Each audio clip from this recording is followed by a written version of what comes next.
Welcome to another edition of our Visiting National Parks series. Kathleen Kempe and Ron Subchuk, longtime members of the Sierra Club, will share their expertise in planning visits to the national parks. Please remember to keep your video off and microphones muted until it's time for Q&A. You can ask questions out loud at that point, or throughout the presentation, you can ask questions in the chat, and I'll keep an eye on those and ask them for you during the Q&A. If you need any technical assistance, you can definitely ask for that in the chat as well. But before we get started, don't forget to sign up for Adult Winter Reading. It runs until March 17, and you can earn prizes for reading books and engaging with the library. Attending tonight's event, for instance, means you can check off one of the squares on the bingo board, so you're already part of the way there. You can pick up an activity booklet that contains the bingo board at any library location or just download it online. For more information, check out greenvillelibrary.org/winter-reading. Now we can't wait to learn all about this incredible national parks experience. So let's welcome Kathleen and Ron. Welcome. Okay, thank you.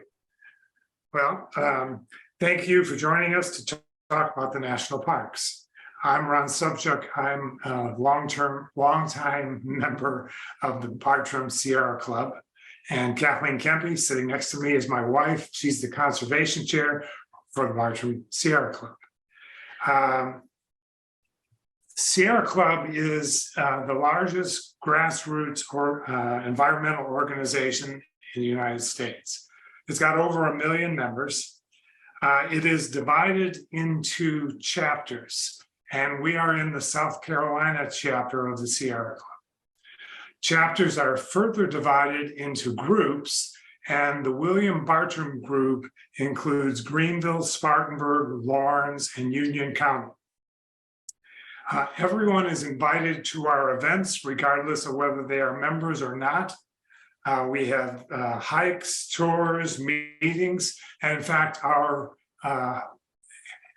head of hikes, Steve Root, is actually on the line with us today. So if you're interested in any of those, you're always welcome to them. You don't have to be a Sierra Club member to attend our events. How do you find out about it? Well, one place you can go to is our website. It's sierraupstate.org. You can also find us on Facebook, just looking for Bartram Group of Sierra Club. And we have a meetup group, which is Sierra Club Bartram. If you would like to get emails about our events, you could simply send me your email address and I will add you to our email list. This does not require you to join or anything like that. All right. So the first national park in the United States was Yellowstone. It was created in 1872. It is the oldest national park in the US, and it's also the oldest national park in the world. This is one of the really great ideas that the United States came up with. They are responsible for this whole idea of national parks. There are 63 national parks. Wrangell St. Elias is the largest. It's 8 million acres in Alaska. The most visited national parks include Great Smoky Mountains, Grand Canyon, Zion, Rocky Mountain National Park, Yosemite. There are also national monuments, seashores, lake shores, forests, historical sites, and several other things too. And what's really interesting is in December 29, 2022, we actually added one new site to the national parks sites, and that's a national historic site in Philadelphia. So we are now at 424. Illinois. Oh, okay. Got the wrong place. Well, now you tell me. Okay. Anyways, if you're going to go visiting the national parks, I would highly recommend that you get the National Park Service app. It's available at both the Google and Apple stores, and it is just a load of information. It tells you how to get to the parks. It tells you what to do there. It tells you availability of places to stay. It talks about what's going on in each of the individual national parks. The national parks are extremely popular right now, and some of them get so busy during the high time that they actually have to limit how many people are going in a day. So that's another thing you'll know on the NPS app. So I highly recommend that you look at that site, and at that point, I am going to pass it on to Kathleen. Hello. We are so lucky where we live, guys, because we are close to a lot of great public lands. And the first place I'm going to talk about is the Blue Ridge Parkway. I forget that that's a national park. You know, I just think it's a great drive, scenic drive, but it is the longest linear park in the country, and it stretches from the Great Smoky Mountains all the way up to Virginia. What's really cool about the parkway, well, number one, there's no commercial vehicles on it, but number two, it's just up the road for us. And so on a nice day, you can just get in the car and go up there. I want to share a 3-day vacation that we did on the parkway to reacquaint ourselves with a fabulous place in our own backyard.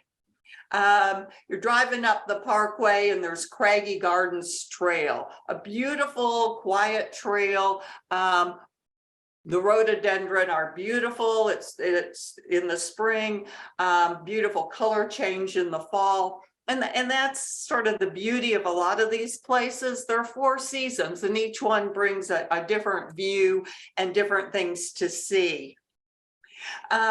We drove as far as the Linville Falls area and parked ourselves for 2 nights there. Not only did the falls, which are very popular, and we also did Linville Gorge Wilderness. Now, wilderness areas have less amenities than national parks or national monuments, but that also means they tend to have less people. So it's kind of a nicer place in that you have more of the forest to yourself.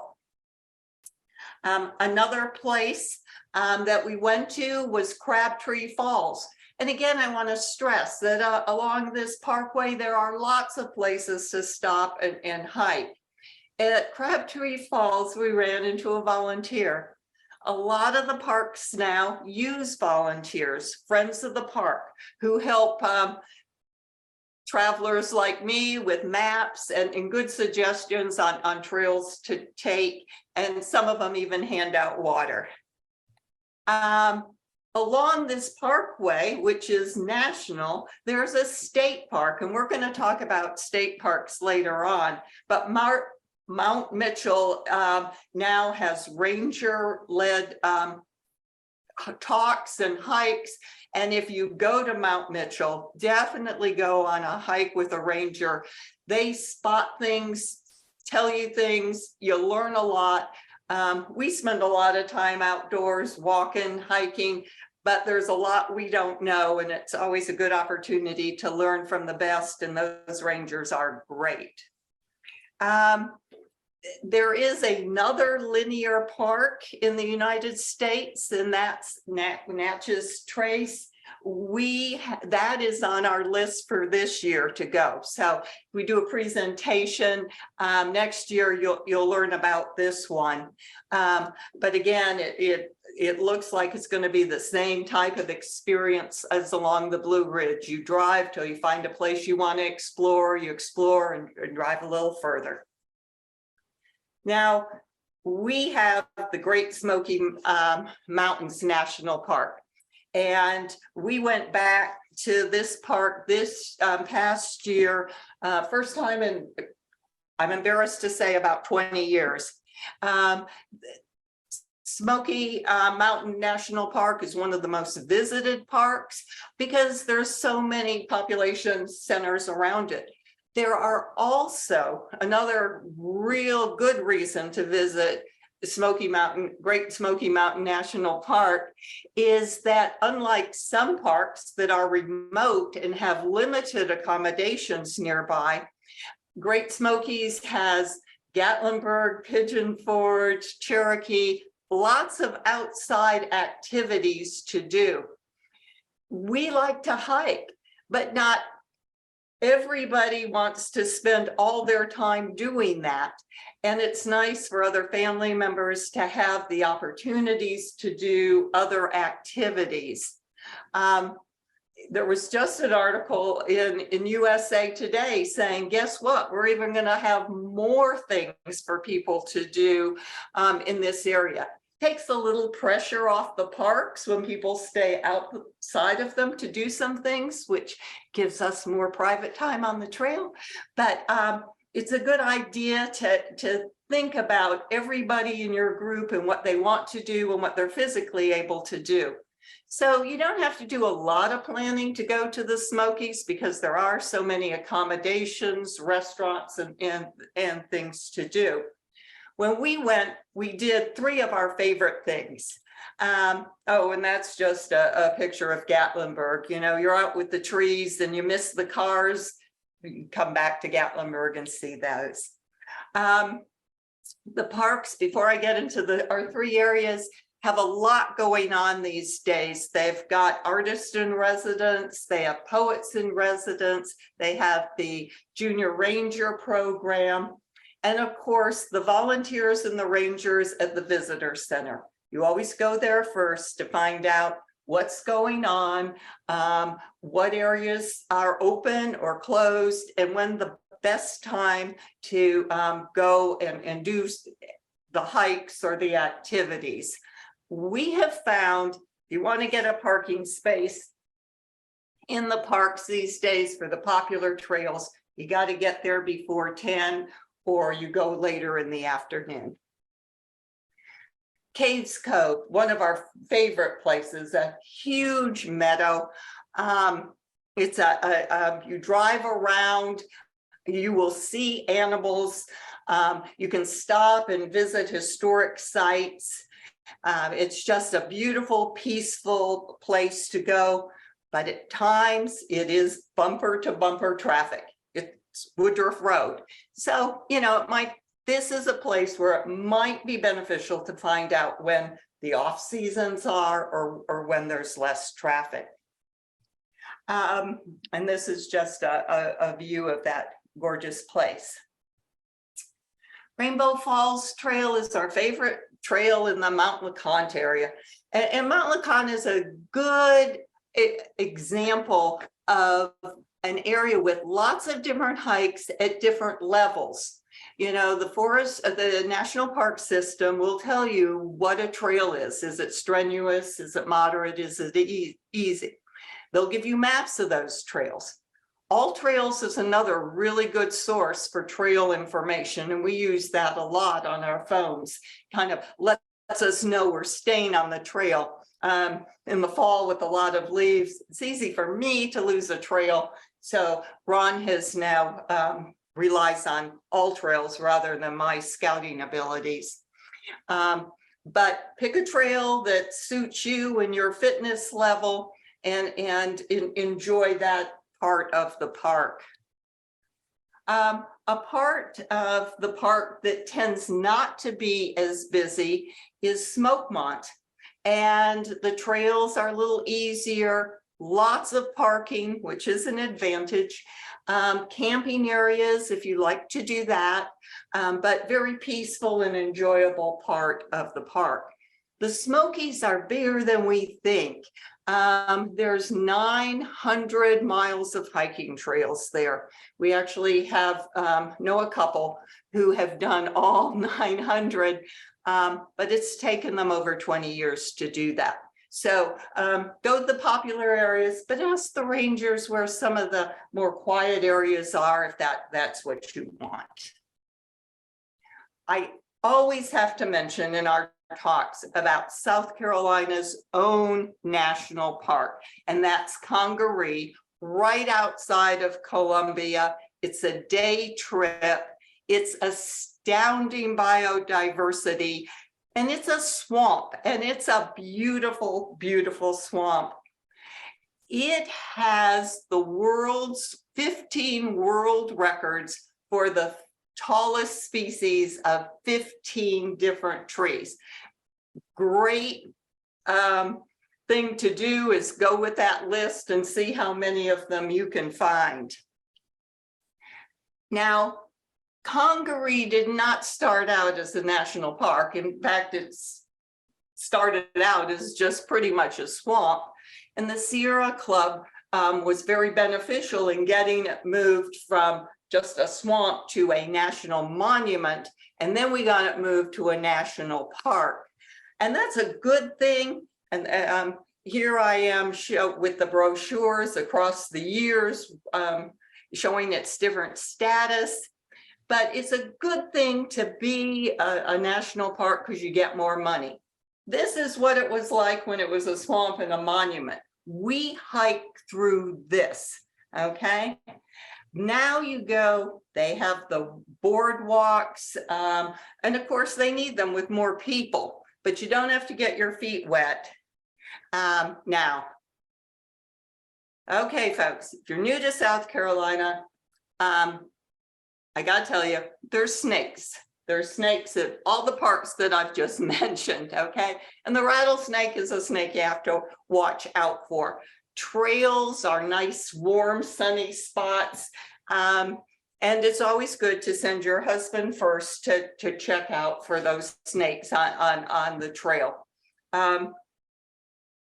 But you also, in addition to those things, just watch out for them, still go and enjoy. You see beautiful things like this in Congaree.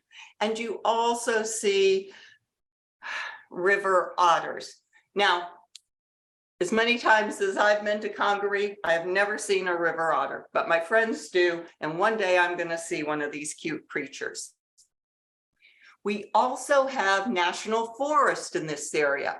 We have the Pisgah National Forest just up the road in the Brevard area. We've got the Nantahala National Forest. They're also good places to go for a day. The weather's nice, get in the car, go hike, picnic, enjoy the water. Falls. What's wrong with this photo? Well, we should always wear orange when we're in the national forest. That's our rule because they allow hunting in the national forest. And if you wear orange, you know, you're not going to be mistaken for a deer. And we don't keep track of the hunting cycles and seasons as well as we should. So we just make it a habit of wearing orange when we're in the national forest. I mentioned the Nantahala because I think it's really cool to go straddle the Continental Divide. Now, I've talked about places that don't require much preparation, things you can go to really on the spur of the moment, check the weather, and just go. But there are a few places you really have to plan for. And I'm going to talk about the farthest place you can go on the planet, and that's Hawaii. There is no landmass further from any other landmass than Hawaii. We have been lucky enough to go to all the major islands by plane, and we did them one at a time because we didn't want to spend a lot of time checking in and out of hotels, airports, etc., and really explored them well. We wanted to go back and couldn't decide what island to visit and decided to take a cruise boat. It allowed us to go to each island, although for a short period of time. Now, when you go on a cruise, you spend 5 days at sea going 21 miles an hour for 2,000 miles. That's a long way to go.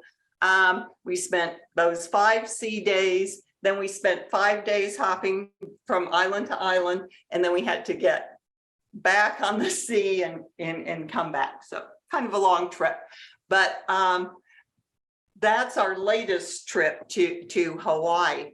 And we went because we knew the volcanoes were active. And I want to talk a little bit about volcanoes in general before I start talking about Volcano National Park and other parks in the US that have volcanoes.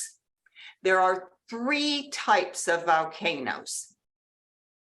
Divergent volcanoes are ones where the earth is tearing apart, where the continental plates are separating. And that's in Iceland. Iceland is literally being torn apart with the North America plate pulling on one side and the European plate pulling on the other. And as a result, they have volcanoes. We were in Reykjavik this past year, and a new volcano sprouted up outside of the capital of Iceland. This is now a time on the planet Earth when there is a lot of volcanic activity. So if you want to see it, you're here at the right time. People flocked to this new volcano in Iceland and soon had a trail across the lava beds to see this. The volcano has since ceased being active. There are convergent volcanoes, and that's where the continental plates are going under each other. It's the ring of fire around the Pacific Ocean. That's what gives us our volcanoes in the US, Peru, New Zealand, Indonesia, Japan, all around the Pacific. The best example of a convergent volcano in the US is Mount St. Helens. And a lot of us are old enough to remember when it blew in 1980, it is still an active volcano.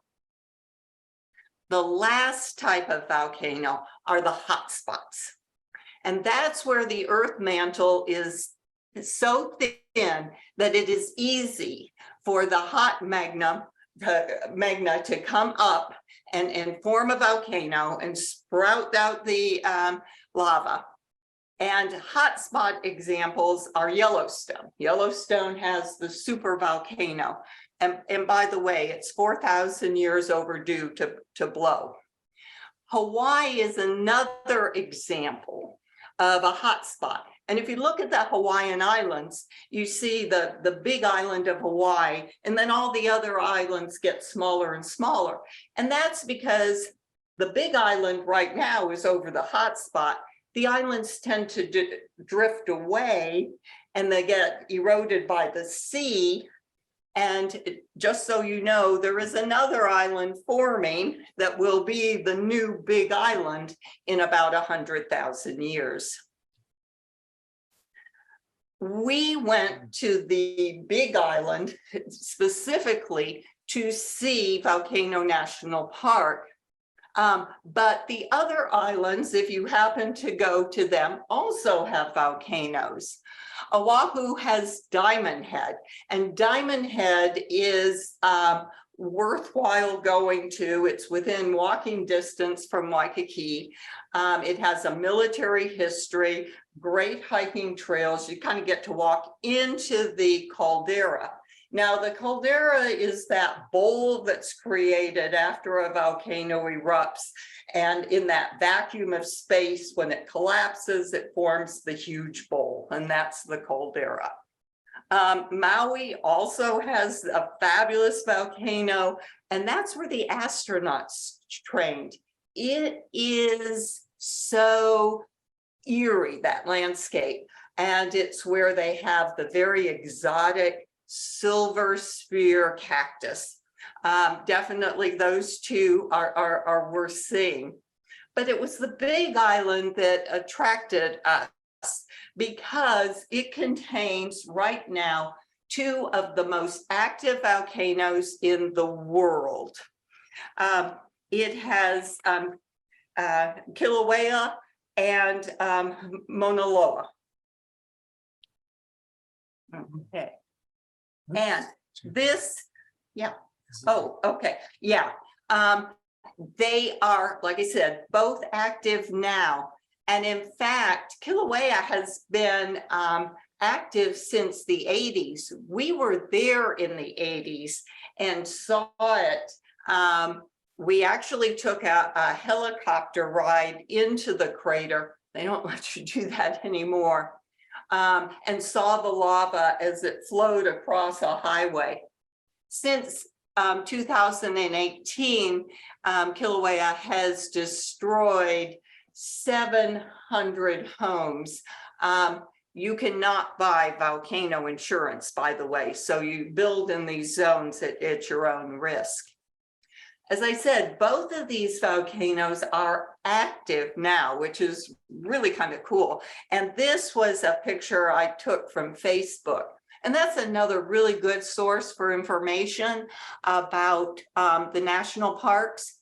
The parks have their own Facebook page, which will give you trail information and activity information. But friends of the various parks also maintain pages where they also share really good information. And this one you see on the left, Kilauea, which is in a huge caldera. And then you see off to the right, Mauna Loa, which is that huge cone-shaped mountain spewing the hot lava. Now, to go to a park, sometimes you have to pay a fee. A lot of them don't because they have too many access points and it's too hard to keep track of visitors. But Hawaii National Park does charge an entrance fee. And I want to point out, we're senior citizens, so we've got the senior pass, which lets us into any park now once we have the pass for free. So if you're a senior, definitely that's the way to go. You always stop and pose in front of the national park sign. It's sort of a rite of passage. And as you see in my hand, I have the bag because in addition to going to the visitor center to get that information about hikes, activities, etc., I go to the gift shop and get my souvenirs. Now, lots of good information at the visitor center. And when you go to Hawaii National Park, you go to the caldera, okay? Mauna Loa is a huge mountain. That road is not always passable and is not recommended for anyone to go up there. But the caldera is there. And you drive around it and stop at various points and look in. When we were there in the 80s, it was half the size it is now, okay? It has changed so much. It really is incredible. And this is the viewpoint. You see the steam coming up. You see the old lava off to the left. You see the real thin crust in the middle there. And here's a close-up where you see the steam coming up between the old and the new lava. We were real excited because if you can see sort of dead center, there's a little red spot. That's the real lava. Off to the right a little bit, there's a spot of that real, lava. And it's real exciting to see. Nothing like it was in the 1980s where it was a mass of red flowing lava. But, you see what you see when you get there. And this, again, zooming in on our one little hot spot of an active volcano. When we got back, I just happened to look at the Facebook page and look how much more activity there is at Kilauea now. And of course, at night, it's going to look more impressive as well. And that's a good point, that these parks, can be 24/7. Sometimes the nighttime hikes, the nighttime sky, the nighttime volcanoes are just a little more impressive than some of the daytime activities. Now, in this national park, there are other things to do other than stand there and look into a hot lava bed. They have the steam vents, and boy, are they hot. And most people go to these volcanoes thinking that, they're in Hawaii, they've just been on the beach, and they come up in their flip-flops and shorts. Well, the volcanoes are at a very high elevation and it's cold. And so we had a lot of tourists hovering around the warm vent. The other really neat thing to do is to walk through a lava tube. When the lava from Kilauea goes out to the shore, it sometimes flows underground, and it forms these tubes as the outer lava cools faster than the inner lava. And once the flow finishes, you have these tunnels. And this is us, me going through one of those lava tubes. And you can see they do put lights there, and it's a really nice long walk through the tube. In addition to just volcanoes being really neat geological formations, they also have cultural importance, and the Park Service does a really good job of sharing that knowledge with. It's always a good idea to stay on a trail. We talked about snakes, but it's really important in volcanic areas because that whole area is a hot spot. It is over hot lava. This volcano is monitored a lot. People are sometimes afraid to go when a volcano is erupting, but in Hawaii and Kilauea in particular, it's a very slow volcano. So if anything really bad was going to happen, you would know about it. This is the old visitor center. When we went there in 1980, that's where we went. It is now on the edge of the caldera and is about to fall into it. And that's just an example of, stay on the trail, but also how big this volcano is getting. Now, you may not want to go to Hawaii. Takes a lot of time, it's expensive.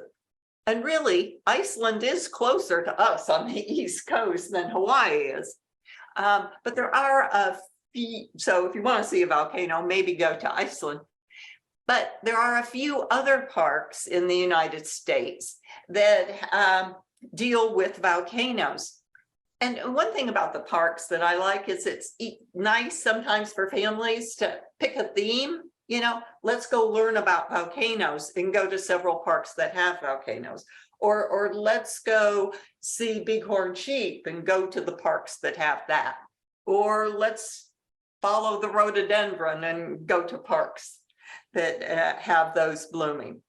But Lassen Volcanic National Park is in Northern California, and it has the bubbling mud pots.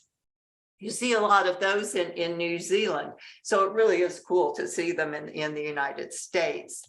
It's a beautiful mountain area with lava and great hiking and views. Valdez Caldera is by Los Alamos in New Mexico, close to Bandelier National Monument. It is such a big caldera that it doesn't really seem to me to be volcanic, okay? But it is. But the real joy of this area is to walk in the caldera and be scolded by a whole bunch of prairie dogs. You walk through the prairie dog towns, they don't like you there and they come out and scold you, and it's really cool to be scolded by a prairie dog. The other park that I really enjoyed was Newberry National Volcanic Monument in Oregon. And that's where you can really see sort of the huge flow of lava and just how impressive that geological phenomena is. Death Valley National Park also has a volcano. Now, it is America's lowest, hottest, and driest national park. And I really would advise you to pick the time that you go to that very carefully. But they have a huge volcano that you can walk around, and it's just an awesome hike. Okay. All right. So we mentioned earlier that national parks are getting a lot of use these days. They're very, very popular. And I mentioned that sometimes you'll go there and they're limiting the number of people that can go in. Bandelier National Monument was that way when we went there. They told us if we didn't get there before, I think 9 o'clock, we wouldn't find a parking spot. So what do? What's the alternatives? Well, one alternative are state parks, and there are a lot of them. There's about 7,000 state parks in the United States. South Carolina has 43 state parks, and they're great. And they're available. So people need to take advantage of these as the national parks get more and more used. Some people think that state parks are a lower level compared to national parks. That's not really true. Some of the state parks are just as impressive as the national parks. The difference is how the national park was formed. Was it the state government that decided this needed to be preserved, or was it the federal government? And whoever got there first, they're the ones that have the claim on that park. So there are some wonderful state parks out there to visit. And Kathleen and I, over the last few years, have actually been trying to get to as many state parks as we can get to also. And so I'm going to pick one here, and that is Niagara Falls State Park. And as you might suspect, that's where Niagara Falls is. So there's this really nice state park. It's in northern New York State. And one of its distinctions is that it is the oldest state park in the United States, although some of the other parks debate this. It has some wonderful hikes around the falls. You see the three falls here. The three falls you can see there are the American, Bridal Veil, and Horseshoe Falls. And the state park has hikes that give you overviews of all of those falls. We went in October, which is the shoulder season. We like to go in the shoulder season a lot of times because there's there are fewer people there. It's and Niagara Falls is a busy place, so this was a good time to go to Niagara Falls. It was nowhere near as busy as it is during the summer. When we go to parks, when we plan a trip like this was a 1-week trip that we did for there. We really don't try to plan to go there when, say, there is some event happening, like a color change. We basically go to enjoy the site, and because that way we don't have to worry, did we miss it? Did we hit it right? We don't get disappointed. We just go to enjoy the place. But we were really lucky on this trip. It was a color change here. You can see the colors here. And so not only do you have hikes around the waterfalls, but you also have hikes down the gorge where all the water from the falls drains. It's a beautiful gorge, and it's a very active one. Where we were there were speedboats running up and down the rapids there. There were people on zip lines going across the river, but we were there just to do the hike. And there were multiple hikes we could do in state parks along this. So it was really nice and a beautiful color change all the way along. Now, when you're doing this, you have to keep in mind that the weather is not always going to act nice. You have to accept that you may have bad days. Just as when we were in Hawaii, we couldn't guarantee we were going to be seeing flows of lava in the volcanic national park. You just go with what you have. And we did have one really, really rainy day when we were there. And, you know, some people looked out and said, well, we're not going out in this. We're not that way. We plan to try to do things, but we plan alternatives. And I highly recommend that for you. So we made sure we brought rain gear. We put all our rain gear on. We left our hiking boots behind because we didn't want to get them wet. We put our sandals on. And what we actually did was we took the Maiden of the Mist cruise that they do, or boat trip, you might say, up to the falls. And you get wet on that trip regardless of whether it's raining or not. So we figured this is a perfect day. We'll do it when it's raining. So we went there. We had a ball. It was great. And what was really funny is when you see the Maiden of the Mist going up there and you're watching it, it's usually packed, literally packed with all these people going there. There were virtually nobody on our cruise or on our boat because it was raining. We just don't let that stop us. We just decide, okay, this is what we're going to do. And it was just a great time. You also look for other activities that might be nice to keep you busy. And it turns out that there's a small aquarium in the state park. And so we went to the state park to check out the animals there. And one of the things that they allow you to do is a back seat or a back behind the scenes. Behind the scenes visit with the Galapagos penguins. They have a big exhibit of Galapagos penguins, and what they do is they take you behind in the feeding area and they open the door, and if any of the penguins want to come out, they can. They're not required to. There's no pushing them out there or anything. And about 4 penguins just popped out there and decided to check us out. And it was just a magical experience. It was just great to be with them. So it's always good to have alternative plans. All right, so at this point, I want to just make some concluding remarks and then open it up for questions. Definitely get out and visit the national and the state parks. There's so much you can do there. But as I said earlier, plan ahead. Use that NPS app. Do your research beforehand. And have alternate plans so if one thing doesn't work out, you have something else that you're going to enjoy. Remember that you're out in nature and there's always risks, there's always hazards there, so be careful. Keep in mind that the animals in these parks are living there year round. Respect them, leave the park in the same condition you found it when you got there, if not better.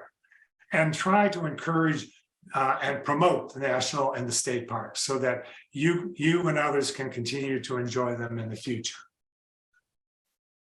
Thank you for attending. We hope it encourages you to visit the parks, and we'll open it to questions if there are any. Yes, we've already got a question. One is, have any of your park trips included an RV? If so, could you speak to that? No, they have not, but we have a member of the Sierra Club that we'll be glad to connect you with, who has spent several years in an RV, traveling around and visiting a lot of the parks, and she has quite a lot of experience and tales to tell about that. But that is another way. You've got your accommodation, especially for the more remote parks where accommodations are scarce. And she's got loads of experience. She's our newsletter editor and just has all sorts of experience wandering around this country. So if you've got questions, we'll be happy to pass them on to her. Great. Okay, if anyone else wants to unmute, you can. We have another question in the chat about how far do you generally hike on your excursions? A good question. And I will say, as we get older, our daily hiking mileage has gone down. There was a time when we would easily do 18 to 20 miles when we first started dating, actually. But nowadays it's anywhere from 5 to 10. And we often do 2 hikes. We'll do one in the morning, find a nice place to eat lunch somewhere, a picnic area or on the trail, and then do another 5 to 10 mile hike.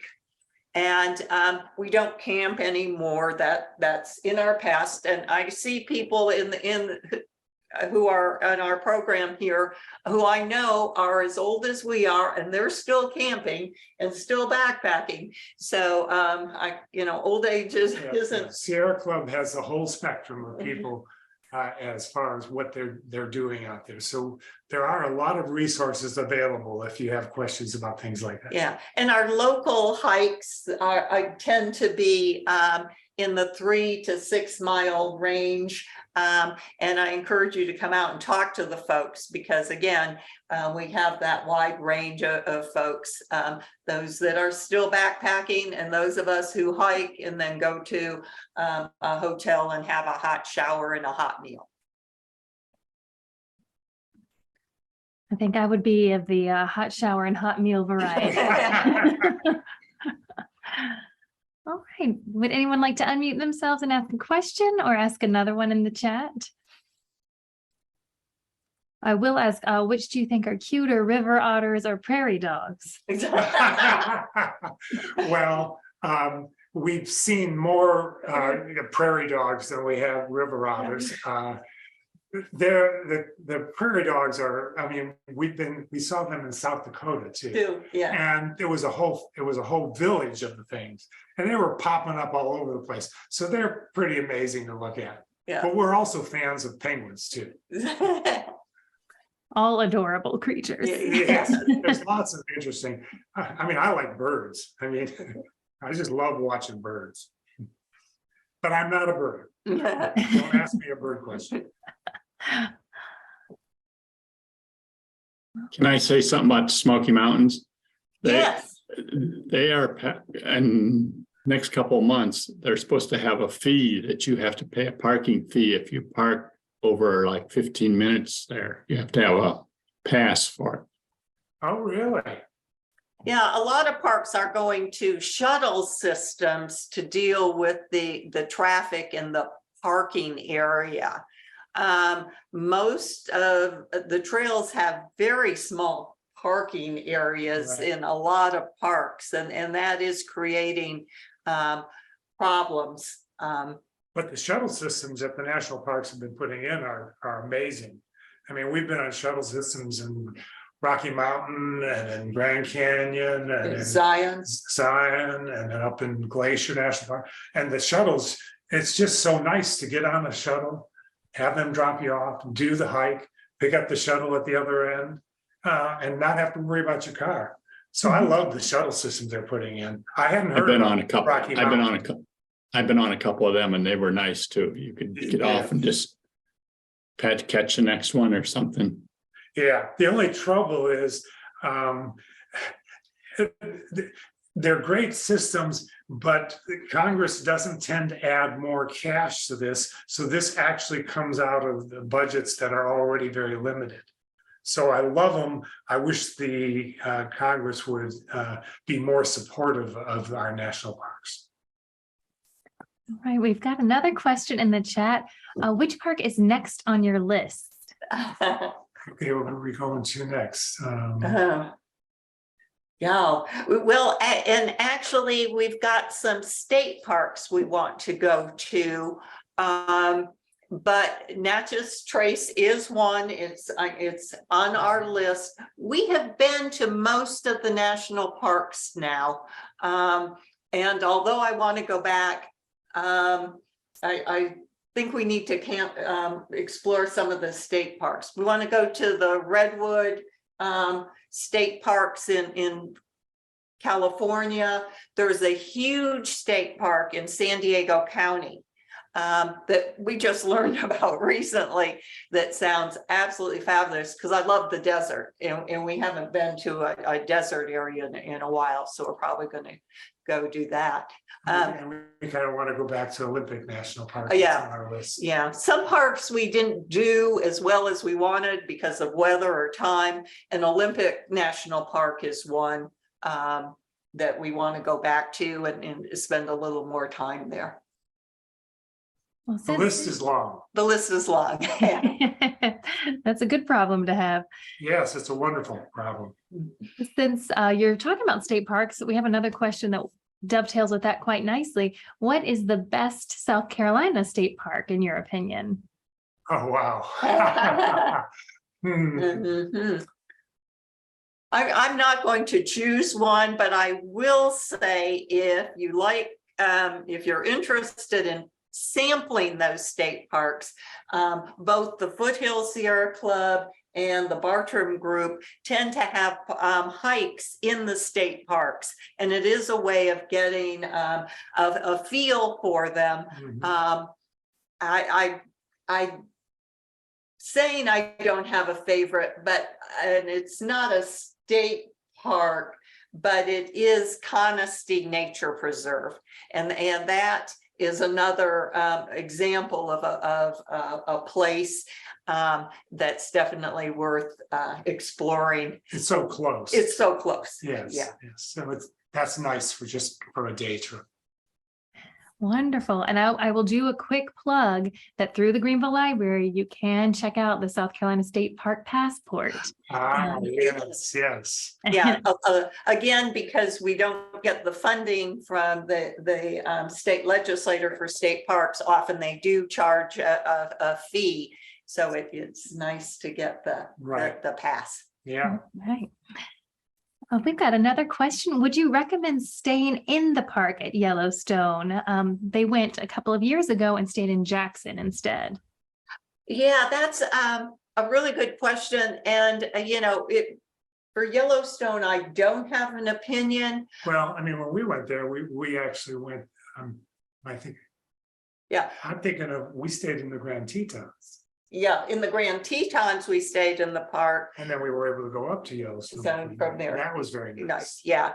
And in places like Big Bend in Texas, really recommend staying in the park, because literally you walk out the door and you're right there. At the start of a lot of great trails. And in Big Bend, there's really no other place to stay. Do want to say this too, because the rangers have told us this. There was a time you could go to a remote park and find a camping area. You can't now. You have to book ahead even for camping, and it often is about a year in advance to stay in some of these smaller lodges in the state park or in the national parks or in those places. Yeah, accommodations are a real issue in several of the national Right. parks. Right. And we had a very nice stay in the Granite Tetons, and it was very nice inside. That was very nice. I'd go back there in a flash. Yeah. Wonderful. So plan ahead, everybody. Yeah. All right, looks like we've got time for another question or two.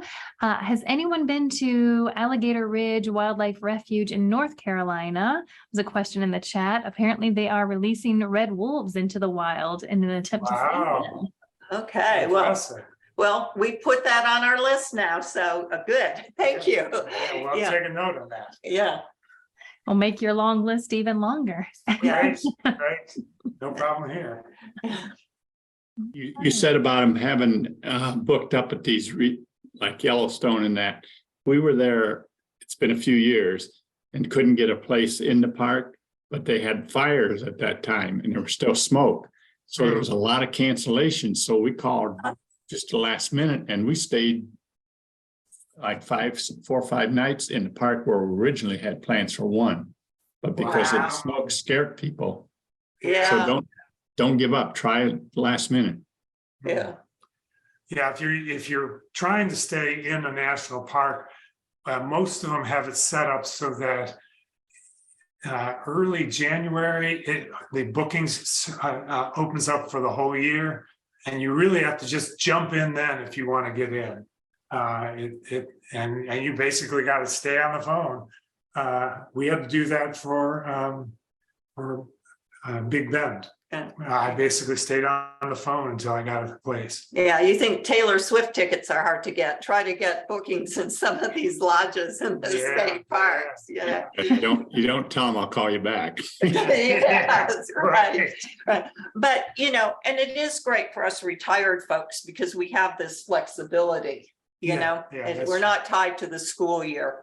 And it does, like Ron said, the shoulder seasons are a little early, a little late. The weather might not be perfect, but it's still worth it. Less crowds and a better chance of finding a place you want to stay. Mhm. All right, great advice. Looks like we've gotten to all the questions in the chat. So I will say thank you to Okay. Ron and Kathleen. This was It was wonderful. fun. Yeah. I see some applause in the Oh, chat. That's okay. fantastic. We Ron, want to can I see you ask you on the one more trail, question? guys. Yes, yes. Ron, can I ask one more? Does the state of South Carolina have a yearly pass, the parks? Yes, we have a yearly pass right now, and it's actually based on the day you book it or you buy it. So we bought one last year, I think in March, so it's good till this next March. So whenever they stamp when you buy it. So it's a calendar or it's a Yes, it is. physical year. It's not Physical stuck year. to January. It's whenever you buy it, starting from that time. And Thank a you. lot of the parks have their own annual passes Yeah, as you well. can do that too, but they do have a state park pass Yes. for the whole state. Yes. Thank you. And I'll put that link in the recording as well. Well, thank you again for a wonderful presentation. We explored close by and further afield. I hope some of you are starting to plan for your next great adventure and getting in some great hikes and enjoying the outdoors. Thank you again to Kathleen and Ron and to the Sierra Club for this wonderful presentation. And don't forget to sign up for Adult Winter Reading. Remember, your attendance, or if you're watching this recording later, counts as one of your squares on the bingo board. And we hope to welcome you into the library soon. Until then, follow us on Facebook and Instagram, sign up for our e-newsletter, and just make sure to check us out all the time at greenvillelibrary.org. Thank you for joining us tonight, and thank you to Kathleen and Ron. Thank you. Thank you. Happy Bye. trails till we meet again. And Yes, yes, definitely. Good night, everyone. All right. Night.